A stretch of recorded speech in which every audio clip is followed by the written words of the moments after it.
Peace be with you. Assalamu alaikum. Walaikum assalam wa rahmatullahi. How are you, Sheikh? How are you doing? How are you doing, brother? Good, good. Thank you for being with us here on the Dean Show. Thank you for inviting me. Time is short, so we get right into it. You heard me open up the show. Now, is this something that you've been approached with? Maybe one of the students said, look, I was in my university class and the professor wrote on the wall, there is no God. Yes. You know, atheism is something which is very widespread these days, and especially intellectual atheism, you know, where the idea which is being spread is generally religions, and in particular Islam and Muslims, they are not intellectual, they are not academic. And this whole idea of a belief in God is outdated.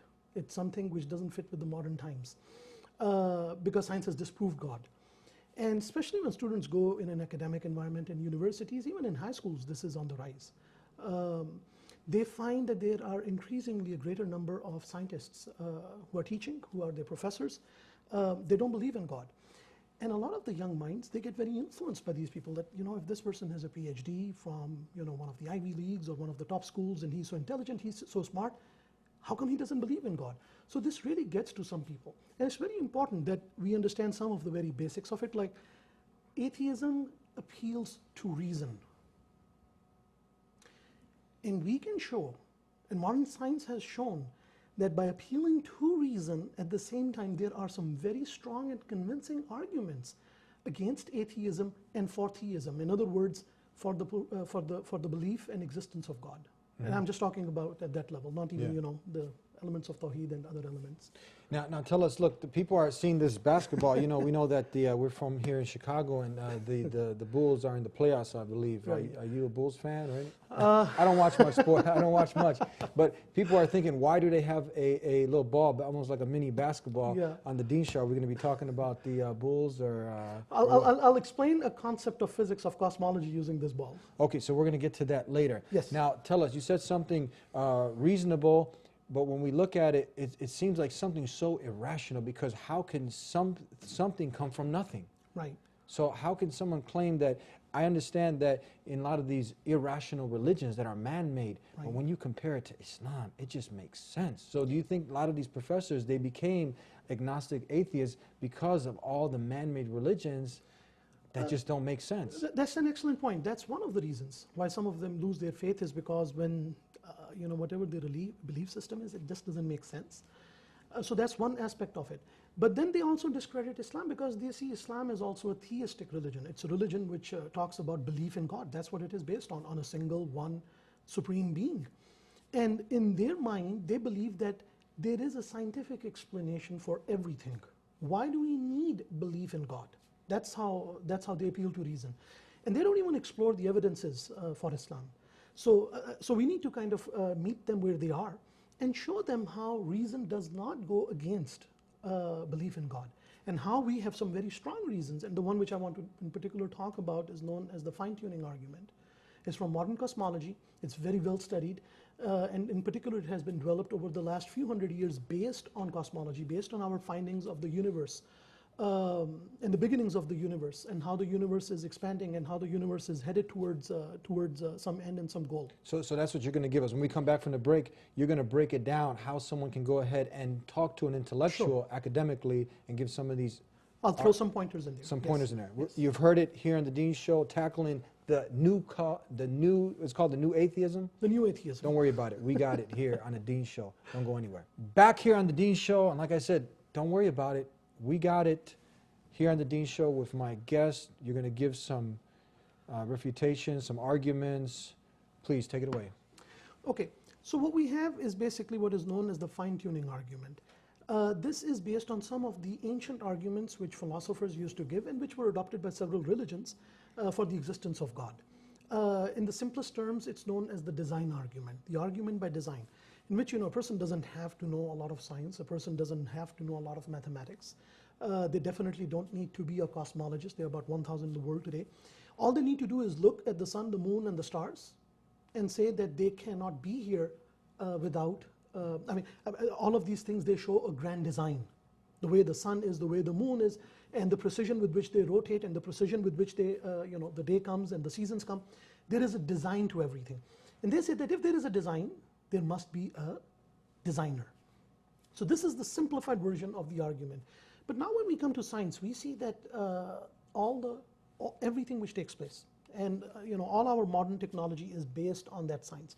For example, the cameras, the cars, our computers, our gadgets, rockets, they are all based on, for example, statistical mechanics. They are all based on electromagnetics. They are all based on classical mechanics, quantum mechanics, theory of relativity. So there are about 4 or 5 different branches of science, in particular of physics.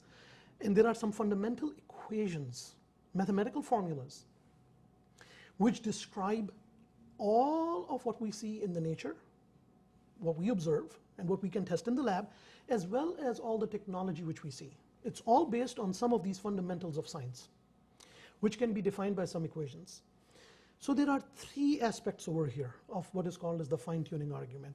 The first is that there are actually laws of nature which describe pretty much everything, including the very beginning of universe, the very immediately beginning of universe, and that's where we'll talk about this ball shortly.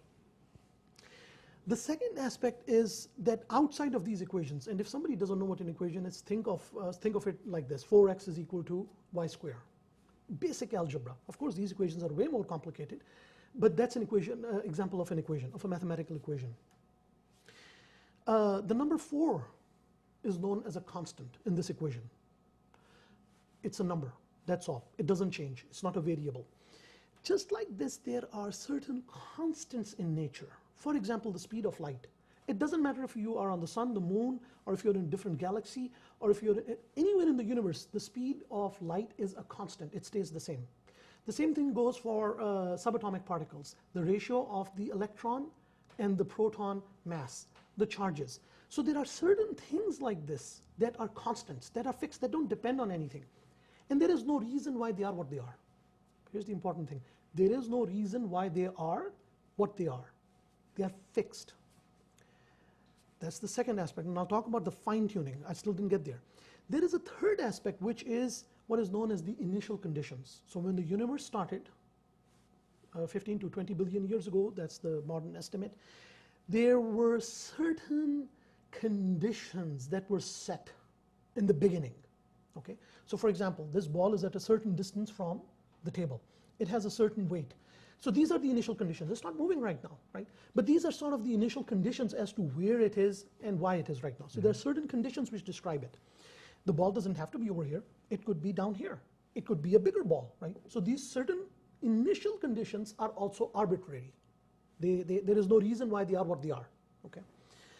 So we have 2 things over here, the initial conditions and the constants of nature, that seem to be very finely tuned, okay, for life to exist in the universe. That's profound, yes. In other words, if some of these constants were slightly different, very slightly different, we would not be here. There would be no intelligent life that could exist. Yes. This is a very simple explanation of fine-tuning. Okay, well, what are these numbers that we are talking about? How improbable, how next to impossible is it for life to exist because of these numbers? I'll give you one of the most extreme examples in modern cosmology of a constant. It's known as the Penrose number. What is it? Don't worry about it. It's named after a British cosmologist whose name is Roger Penrose. He's alive. He's one of the smartest cosmologists out there right now. Mm-hmm. He figured out some equations, and he said that in the beginning of the universe, there is something called in physics entropy, which means it's a measure of disorder. Low entropy means that every particle has to be precisely at the same point. I'll end with the talk of entropy. High entropy means very disordered. Like you walk into a room of a kid or a teenager and you see how everything is out of place, that's high entropy. You walk into a very organized room, that's low entropy. So in the beginning of the universe, this is a very rough, I'm simplifying things and taking liberties over here, so please understand that, right? That in the beginning, when universe started, the Big Bang, as they call it, started, this is kind of what the universe was. And the measure of disorder was very small. How small? 10 to the power 10 to the power 123. That means 10 to the power 10, and that 10 is followed by 123 zeros. how big is this number? Our minds can't even grasp it. I'll give a few examples shortly as to what is this number. So we covered design, Yes. covered design, fine-tuning now. The three types of fine-tuning. Yes. The laws of physics, the constants of nature, and the initial conditions when the universe started. I mean, this is profound. I mean, these are some great examples. We're going to get into some more. Where we Yes. left off, don't go anywhere. We'll be right back. Back here on the Dean Show, and we're tackling the new atheism. Sheikh, go ahead and take it away. We were talking about the third category of the fine-tuning. Yes. Please. Okay. So, as I was explaining, is that this ball has to be, every particle in it has to be in almost a precise place. And the number which I gave, the number which Roger Penrose calculated, is 10 to the power 10 to the power 123. 10 to the power 123 means 10 repeated. After that, there is 123 zeros. And then you raise 10 to that number. You know, this number, how big is this number? I want to give an example of a much smaller number. I'll give two examples. Imagine that you're in one corner of the universe and you throw a dart. The chances of that dart hitting a penny on the other end of the universe, that number is way bigger. It's almost 10 to the power 30. I'll give another example. Can you imagine, like, what is the likelihood of you throwing a dart from one end of the universe and it hitting a penny on the other end of the universe? So you're saying that's more likely than all of this coming by chance? No, way more likely than just the Penrose number. Yeah. Just the And Penrose just the number. Penrose number. Just the Penrose number. SubhanAllah. This is amazing. Let me give you another example. A billion pencils. Please say that. How many? A billion. A billion pencils. You have this glass surface, right? What are the chances of a billion pencils standing on their edge at the same time, simultaneously, without falling down on a smooth glass surface? That's 10 to the power 60 only, meaning 10, and there are 60 zeros after that. It's again a very big number compared to this one number of 10 to the power 123 of Roger Penrose's number. Let me give another illustration over here. So what I'm saying, these two numbers are like insignificant. So I gave you two examples of something which is so mind-boggling, but they're insignificant. Now here is the punchline. Imagine that you have these different dials, okay? And you can change the Penrose number, you can change the speed of light, you can change the gravitational force, you can change the electronic force, the weak electric force, the strong electric force, nuclear forces. You can adjust all these different forces, which are the constants of nature and the initial conditions, okay? And then you have like a screen which will give you like a preview. If you change this a little bit over here, how will the universe move on? How will it evolve? And if you change this dial a little bit, what will happen? Here's the thing. These values, these dials, have been set so precisely, that is almost impossible to imagine. It is unreasonable, that's the word. It is unreasonable to imagine that it happened by chance. That somebody set these dials to their very precise numbers, and I gave a few examples of how precise those numbers have to be. Just by chance, in order for there to be life, in order for life to exist in the universe. Mm-hmm. This is it's unreasonable to say that these numbers were there just by chance. It's unreasonable. Now, have you presented this? Have you sat down with an academic, with a scholar in, let's say, any field of chemistry, biology from the university? Have you presented these arguments? These facts are well known. They are well studied by cosmologists. They are very well studied by cosmologists. So how can someone, after they hear something like this, continue on denying the Supreme Being, the creator of all that exists? Barakallah feek. That's an excellent question. Okay, if the evidence is so clear, how can a person deny? They come up with some very irrational. They come with very irrational and unreasonable answers to this. But I thought you said they were rational. They're reasonable. They are reasonable when it comes to science, but when it comes to belief in God, they become irrational. I see. Yeah. Because you see, belief in God comes with responsibility, and they don't like that. That's the key, responsibility. It comes with, like, you have to worship Allah subhanahu wa ta'ala. Now we're getting somewhere. We can see the motive behind this. Yes. And some of them have actually, changed. There are some people that change. Many do. Many of them do. So some of these people who have come up with some of these numbers, and others, they are theists, they are believers, and they say it's next to impossible to deny the existence of God. There are people, quite a few professors, some of them are Nobel laureates. who hold this belief. So some of the reasons they come up with is they say, hey, this is pure chance. It's just chance. That's all what it is. So the question we can ask them is this, like let's say that you are put in front of a firing squad, right? And there are 100 trained shooters with loaded guns, and their job is to shoot at you. And the numbers, by the way, over here are very small compared to the numbers we are talking about. And they are all ordered to shoot you. They all direct their guns at you and they shoot, and they all miss. They all miss. And you say, you know what? They missed. That's all that there is to it. There is no explanation. But this is where we come and we say, you know what? There has to be an explanation, because the event is so magnanimous that it deserves an explanation. You cannot just say it just is and move on. Yes. But that's basically what they say. The other explanation which is given by some of them, or a cop-out or a way out, is they say that the laws of physics and mathematics created it. Well, that's giving creative power to laws which we understand, which we have deduced, which we have studied. They are predictive, not creative. So these laws we can use to predict what will happen. So in other words, there are certain equations in physics, Newton's laws, from which I can base and say that, you know, this ball, if it will drop, with what velocity it will hit the ground, so on and so forth. But the law itself did not create the ball. The law itself did not create gravity. There has to be a creator for these laws and the phenomenon and the universe which obeys these laws.